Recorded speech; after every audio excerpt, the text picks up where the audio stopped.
मित्रों, क्या आपने कभी सोचा है कि ब्रह्मांड में स्त्री और पुरुष के अलावा एक तीसरा रूप भी है जो न तो पूरी तरह पुरुष है और न ही पूरी तरह स्त्री। वह रूप है किन्नरों का।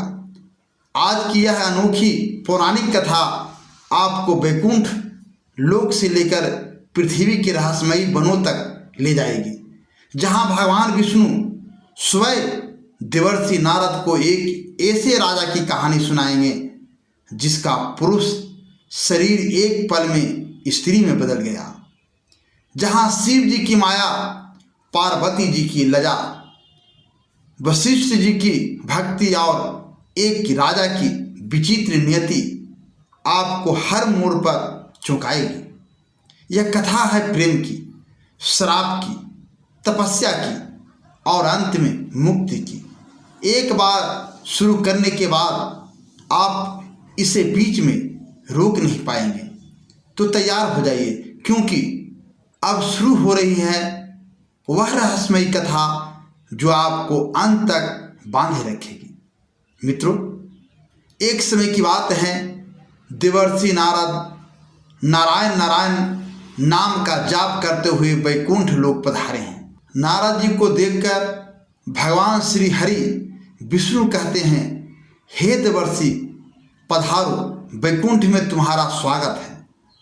आज अचानक ही वैकुंठ में आने का क्या प्रयोजन है? अवश्य ही कोई महत्वपूर्ण समाचार लेकर आए होंगे। नारद जी कहते हैं, हे प्रभु मेरा प्रणाम स्वीकार कीजिए। आप तो सब कुछ जानते हैं, फिर भी बन रहे हैं। इस ब्रह्मांड के कण कण में आप ही का वास है, मेरे भीतर भी आपका ही वास है। आप भली भांति जानते हैं कि मैं आपके पास किस प्रयोजन से आया हूं। भगवान विष्णु कहते हैं, हे नारद, मैं अवश्य जानता हूं तुम्हारे मन में क्या चल रहा है, और आज तुम मानव जाति के कल्याण के उद्देश्य से ही यहाँ आए हो। इसलिए तुम्हारे मन में जो भी शंका है, निसंकोच होकर पूछो। नारद जी कहते हैं, हे प्रभु, यदि आप आज्ञा दे तो आपसे मैं एक प्रश्न पूछने के लिए आया हूँ। हे प्रभु, ब्रह्मदेव ने सृष्टि की रचना करते समय स्त्री और पुरुष का निर्माण किया था और दोनों को ही एक दूसरे का पूरक बनाया है। किंतु हे प्रभु, किन्नरों की उत्पत्ति कैसे हुई जो पूर्ण रूप से न पुरुष हैं और न ही स्त्री हैं? भगवान विष्णु कहते हैं, हे देवर्षि, आज तुमने उचित ही प्रश्न किया है। तुम्हारे इस प्रश्न का उत्तर महाराज सुदम की कथा में छिपा हुआ है। देवर्षि कहते हैं, हे प्रभु, महाराज सुदम कौन थे और उन्हें किस कारण से स्त्री का शरीर प्राप्त हुआ था? कृपया आप मुझे महाराज सुदम की कथा विस्तार से सुनाइए। भगवान विष्णु कहते हैं, हे देवर्षि, आज मैं तुम्हें महाराज सुदम की कथा सुनाता हूँ। इस कथा के माध्यम से तुम्हें तुम्हारे सभी प्रश्नों के उत्तर मिल जाएंगे। इसलिए तुम इस कथा को ध्यान से पूरा जरूर सुनना। जो भी इस कथा को पूरा सुनता है उसके पापों का नाश होता है। देवर्षि कहते हैं, हे प्रभु, मैं इस कथा को पूरा अवश्य सुनूंगा। कृपया आप वह कथा मुझसे कहिए। फिर भगवान विष्णु नारद जी को महाराज सुदम की कथा सुनाने लगते हैं। हे नारद, पूर्व काल की बात है, पृथ्वी लोक पर महाराज सुदम नाम के एक राजा राज किया करते थे। वे बड़े ही पराक्रमी, धर्मपरायण, सत्य धर्म का पालन करने वाले शूरवीर और जितेंद्रिय थे। उन्होंने अपने कर्मों से कुल का गौरव बढ़ाया था। महाराज सुदम दान सूर्य और विद्वान थे। उनके राज की प्रजा उनसे अत्यंत संतुष्ट रहती थी। एक दिन महाराज शुद्धम घोड़े पर सवार होकर शिकार करने के लिए जंगल में चले गए। उनके साथ सिपाही और कुछ मंत्री भी थे। महाराज ने अपने कानों में कमनीय कुंडल पहने थे।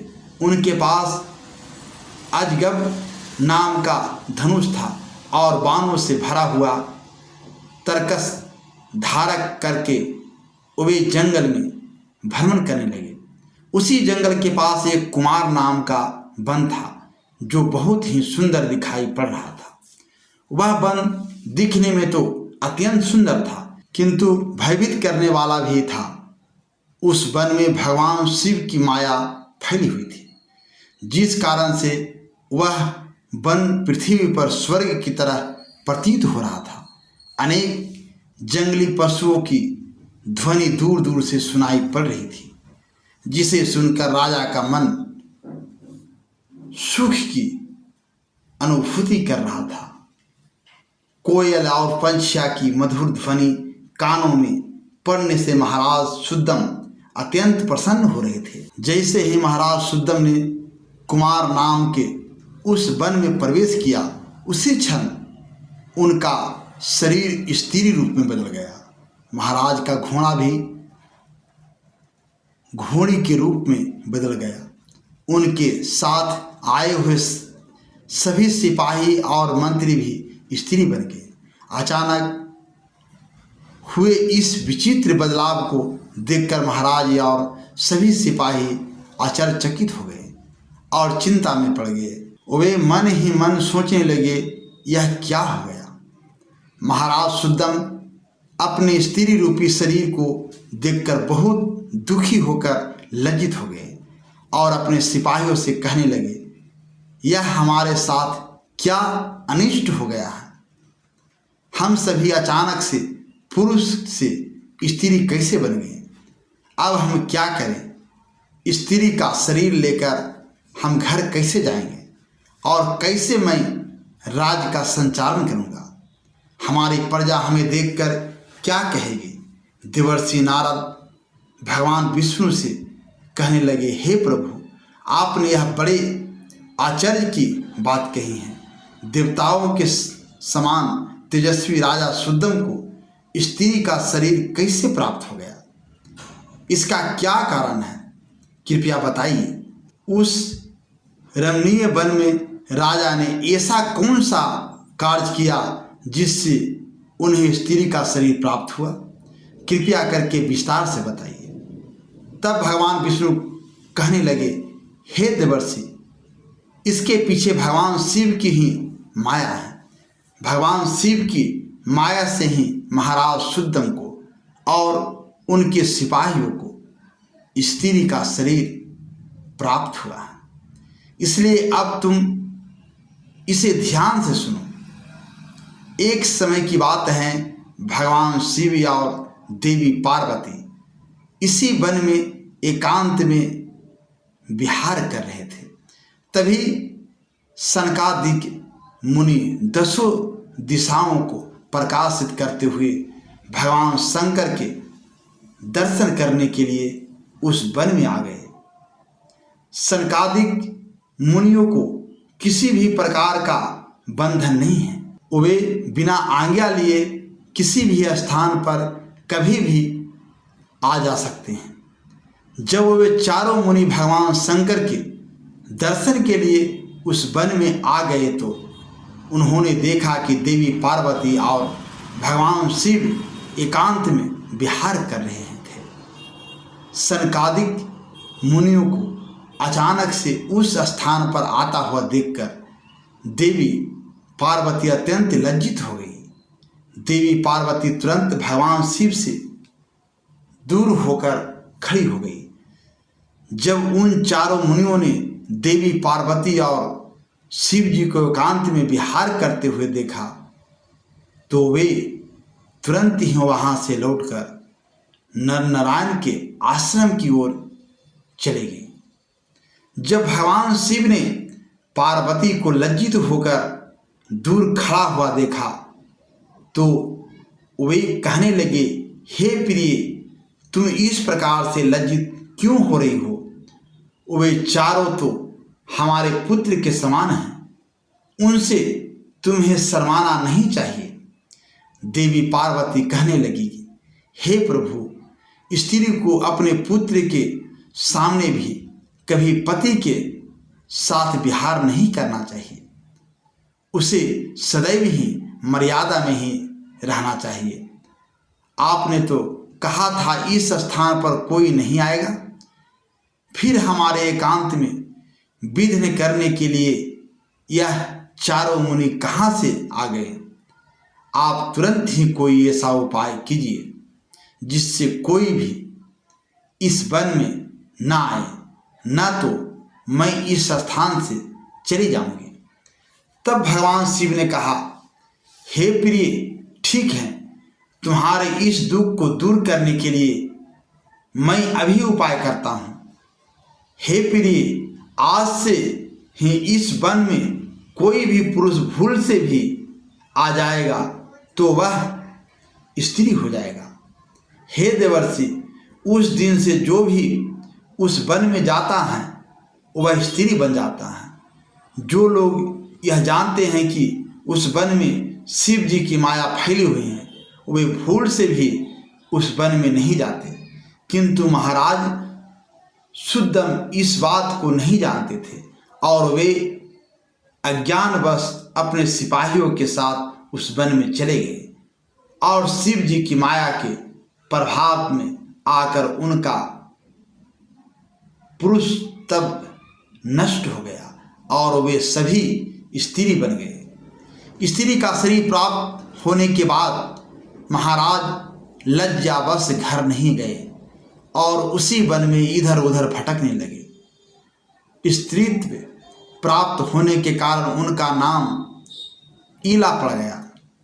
इस प्रकार महाराज शुद्धम ईला के रूप में वन में अपनी सखियों के साथ इधर उधर भटकने लगे। एक दिन वे सभी वन में सुंदर जलाशय के पास खेल रहे थे। उसी समय चंद्रमा के पुत्र बुध उसी स्थान से गुजर रहे थे। अनेक स्त्रियों के साथ भ्रमण करती हुई उस युवती ईला को देखकर चंद्रमा के पुत्र बुध उस पर मोहित हो गए। उस ईला के सुंदर तथा मनमोहक रूप को देखकर बुध जी मंत्रमुग्ध हो गए और उसी क्षण उनके मन में उस ईला को पाने की इच्छा प्रकट हो गई। जब ईला ने भी बुध जी का सुंदर रूप देखा तो वे भी बुध जी पर मोहित हो गई और उन्हें अपना पति बनाने के लिए व्याकुल हो उठी। इस प्रकार ईला और बुध दोनों ने एक दूसरे को देखकर अपना प्रेम प्रकट किया।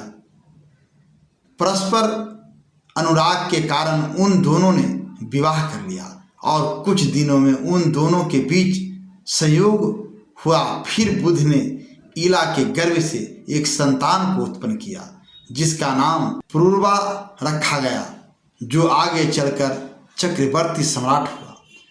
पुत्र को जन्म देने के बाद भी वह ईला उसी वन में रहने लगी। फिर एक दिन ईला अपने पहले के पुरुष रूप को याद करके चिंता करने लगी। तभी उसने मुनि श्रेष्ठ वशिष्ठ जी का स्मरण किया। ईला के द्वारा स्मरण करते ही मुनिवर वशिष्ठ जी उस स्थान पर प्रकट हुए। मुनि वशिष्ठ जी ईला से कहने लगे, हे देवी, आप किस कारण से दुखी हैं? यदि कोई गोपनीय बात न हो तो तुम मुझे तुम्हारे दुख का कारण बताओ। तब वह ईला वशिष्ठ जी से कहने लगी, हे मुनिवर, इस वन में आने से पहले मैं एक पुरुष थी। मेरा नाम शुद्धम था, किंतु इस वन में आते ही मेरा शरीर स्त्री का बन गया है। ऐसा किस कारण से हुआ, कृपया मुझे बताइए। तब मुनि वशिष्ठ जी कहने लगे, हे देवी, शायद तुम नहीं जानती होगी, इस वन में भगवान शिव की माया फैली हुई है।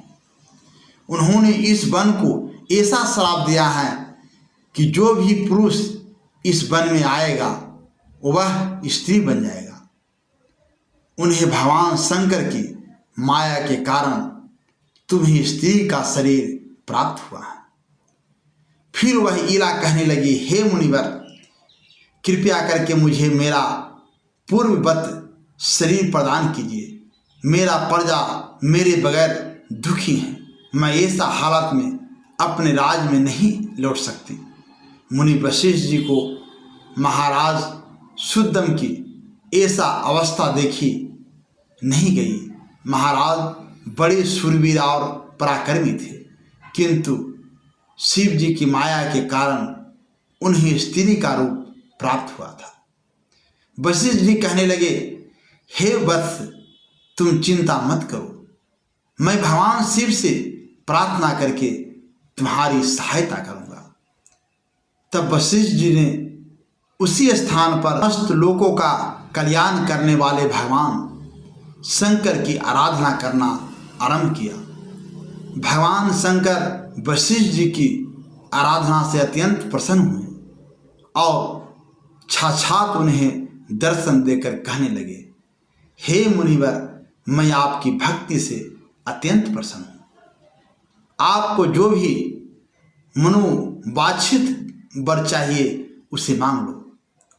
तब वशिष्ठ जी भगवान शंकर से कहने लगे, हे प्रभु, आपके दर्शन से मेरा व्रत सफल हुआ। हे भोलेनाथ, मेरी बस यही कामना है कि आप मेरे शिष्य महाराज शुद्धम को पुनः पुरुष बना दीजिए। फिर शिव जी ने कहा, हे मुनिवर, मेरी ही माया के कारण शुद्धम को स्त्री का शरीर प्राप्त हुआ है, इसलिए मैं ही इसे पुरुष का शरीर प्रदान करता हूँ। किंतु राजा शुद्धम 1 मास के लिए पुरुष बने रहेंगे और 1 मास के लिए वे स्त्री बने रहेंगे। इतना कहकर भगवान शिव उस स्थान से अंतर्ध्यान हो गए। इस प्रकार वशिष्ठ जी की कृपा से और भगवान शिव के आशीर्वाद से महाराज शुद्धम को 1 मास के लिए पुरुष का शरीर प्राप्त हुआ और वे अपने राज में लौट गए और सुखपूर्वक राज करने लगे। जब महाराज पुरुष के रूप में होते तो वे अपने नगर में जाकर राज करते थे और जब वे 1 मास के लिए स्त्री के रूप में होते तो वे वन में आकर ही रहने लगते थे। महाराज के ऐसे विचित्र व्यवहार से उनकी प्रजा त्रस्त हो गई और वे पहले की तरह महाराज शुद्धम का सम्मान भी नहीं करने लगे। इधर महाराज के स्त्री रूप में रहते हुए बुध से उन्हें जो पुत्र प्राप्त हुआ था, जिसका नाम पुरुरवा था, वह जवान हो गया। तब महाराज शुद्धम ने उसे अपना राज सौंप दिया और वे सदा के लिए वह वन में रहने के लिए चले गए। वन में जाकर महाराज शुद्धम अपने स्त्री शरीर ईला के रूप में तपस्या करने लगे।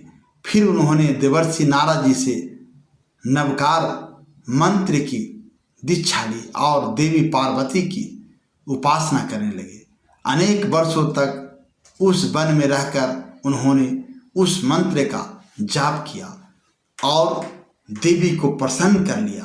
तदनंतर भक्तों का उद्धार करने वाली जगत जननी भगवती पार्वती ने उन्हें साक्षात दर्शन दिया। उस समय देवी सिंह पर आरूढ़ होकर उनके सामने खड़ी हो गई। देवी को अपने सामने खड़ा हुआ देखकर ईला ने उन्हें नमस्कार किया और उनकी स्तुति करने लगी। हे जगत जननी, मैं आपके चरण कमल की वंदना कर रही हूँ। कृपा करके मुझे इस शरीर से मुक्ति प्रदान कीजिए। तब देवी ने उस पर प्रसन्न होकर कहा, हे ईला, आज तुम्हें स्त्री शरीर से मुक्ति मिल जाएगी और तुम परम पद को प्राप्त कर लोगे। देवी के इतना कहते ही ईला ने अपने शरीर का त्याग किया और परम पद को प्राप्त कर लिया। महाराज सुद्दम के परम धाम को जाने पर महाराज पुरूरवा राज करने लगे। हे देवर्षि, अब सुनो किन्नरों की उत्पत्ति का रहस्य। महाराज सुद्दम अपने सिपाहियों के साथ उन वन में आए थे। उनके जो सिपाही थे वे सभी किन्नर बनकर सुमेरु पर्वत के पास जाकर निवास करने लगे। उन्हीं से किन्नर प्रजाति की उत्पत्ति हुई। तो दोस्तों, इस प्रकार से भगवान विष्णु ने नारद जी को किन्नरों की उत्पत्ति का रहस्य बताया है। अब अगर आपको यह कथा पसंद आई हो तो पूरी कहानी सुनने के बाद हमारे चैनल एसपी हिंदी कहानी को अवश्य सब्सक्राइब कर लीजिए। ज़्यादा से ज़्यादा लाइक कीजिए, दिल खोलकर कमेंट कीजिए और इस कथा को अपने परिवार या दोस्तों के साथ ज़्यादा से ज़्यादा शेयर कीजिए ताकि और भी लोग इस पौराणिक रहस्य को जान सके। आपका एक लाइक, कमेंट या और शेयर हमें और बेहतर कहानियाँ लाने की प्रेरणा देता है। जय श्री हरि विष्णु। हर हर महादेव।